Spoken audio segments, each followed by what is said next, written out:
Braves head coach Matt Ward. And Matt, I guess if we look back a week ago, maybe not just one of those evenings here at the Memorial Centre, but a huge bounce back in Pembroke on Sunday.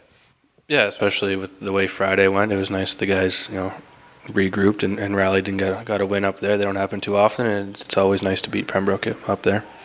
Yeah, and that's something we're really, really used to seeing, a great way to respond and in a tough place to play.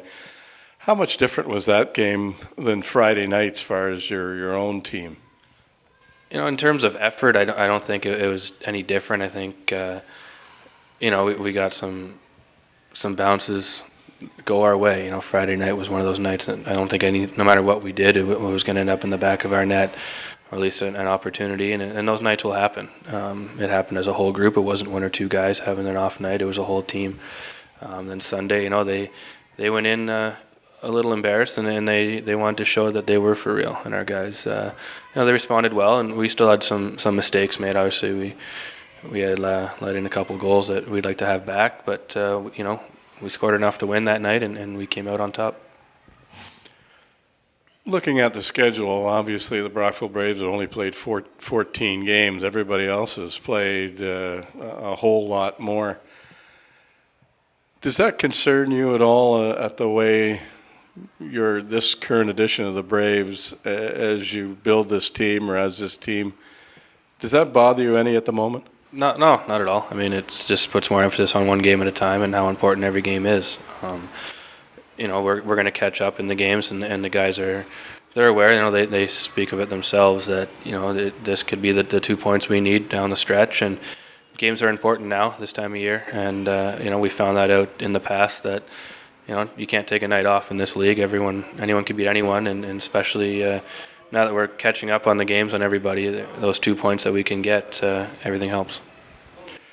Of course, this evening here at the Memorial Centre, second game against the Gloucester Rangers, you came out on top of the showcase 3-2. What did you see in that game? Well, they're a hard-working team. They have a high-power offense. The one line, just similar to ours, is very dangerous. You can't give them any time and space, or they'll make you pay.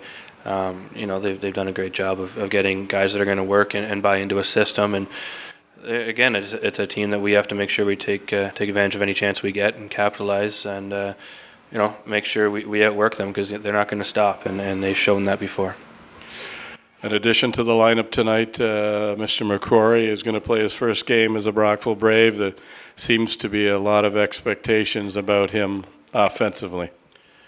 Yeah, I mean, you got to remember Dylan's a kid. He's not, he's not a professional. He's not there's no pressure on him from our end. We're just looking for him to come in and play his part. And he's an exceptional talent that we see. And, as long as Dylan just works hard, everything will just fall into place for him. And, he's not putting any added pressure on himself. He knows what he's capable of doing. And, it'd be nice, of course, if he adds that nice secondary scoring. And we're looking for anyone to step up, though, not just Dylan. Matt, thanks very much for doing this. Good luck tonight. I appreciate it anytime. Braves head coach Matt Ward.